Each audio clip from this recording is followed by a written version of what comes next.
Good morning, Griffins. So today we're going to continue on with our talking about functions, and we had talked about functions before, and then we talked about linear functions, and then we talked about linear equations.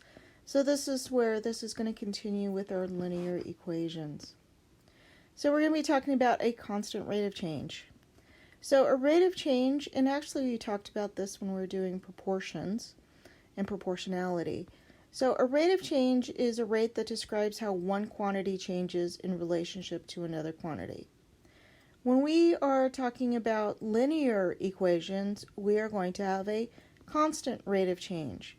So a constant rate of change, just like it sounds, is the rate of change is going to be the same for the entire equation or the table or a graph. It's going to be the same rate of change for all of them. So when we're writing a rate of change, we're going to write it as a fraction. We have our dependent event and our independent event. We had talked about this when we were doing functions. And the dependent event, that is usually our y, and it's what is it that depends on something else. Our independent event is usually our x, and that's what's going to continue no matter what. So our dependent event is going to rely on whatever the value is of our independent event. So here we have a table, and we're going to find the constant rate of change using this table. So we need to identify which is the independent and the dependent variable so that we can write our fraction and find our constant rate of change. And then after we find our rate of change, we're going to write it as a unit rate. And we had talked about unit rate back when we did proportionality. So our independent variable is going to be the time, and the time we're going to be writing in seconds. And our dependent event is going to be distance.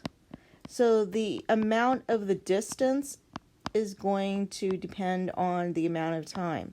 And our distance is being written in yards. So when we write our constant rate of change, we're going to take two pieces of data from our table. So we could take the first one, and it's going to be the distance, 6 yards, over 1.2 seconds. And it does not matter which one of these points you write. So we could also write that it is 10 yards over 2 seconds. And you're going to take that, and you got to make sure you do use the units. You're going to take your constant rate of change and convert it to a unit rate. Remember, a unit rate has a 1 in the denominator. So the 10 and 2 makes it easy. The 6 divided by 1.2, you're welcome to use a calculator. This is going to be 5 yards per 1 second. So I'd like you to find the constant rate of change using this table. Identify all the different variables here, find the constant rate of change, and then write it as a unit rate. So when you are doing this, our independent variable, again, is time, and the time is going to be written in hours. The dependent event is the salary, so the salary is going to depend on how many hours you work, and the salary is in dollars. So our rate of change, any values you pick, so one of the values you could have picked would be $22 over 2 hours. You could have picked $60 over 5 hours. And then the written as a unit rate, you just divide the numerator by the denominator, and this will give you $12 per 1 hour. Now you can also find this with a graph. So when we're finding with a graph, again, we want to know what the independent and the dependent variables are.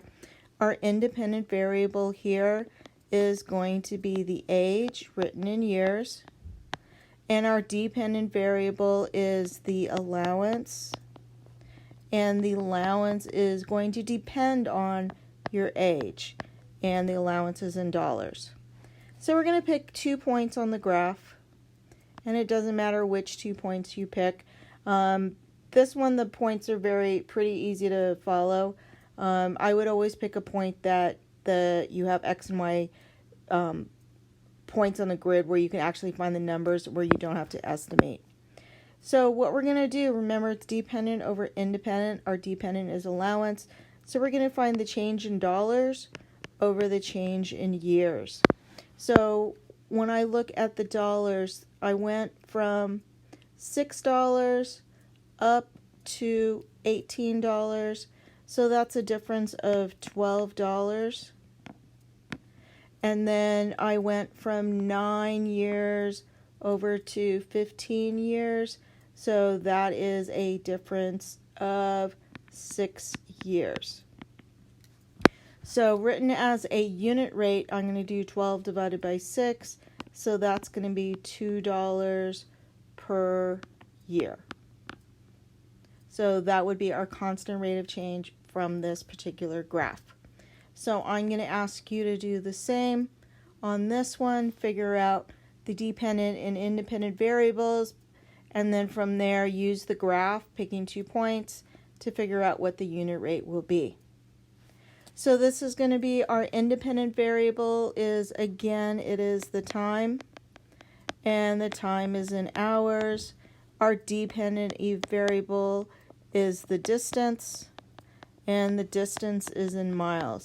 How far we travel depends on how much time we are traveling.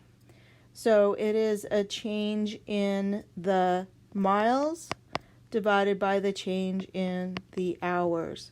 So the points are already here, so I'm just going to go ahead and use these two.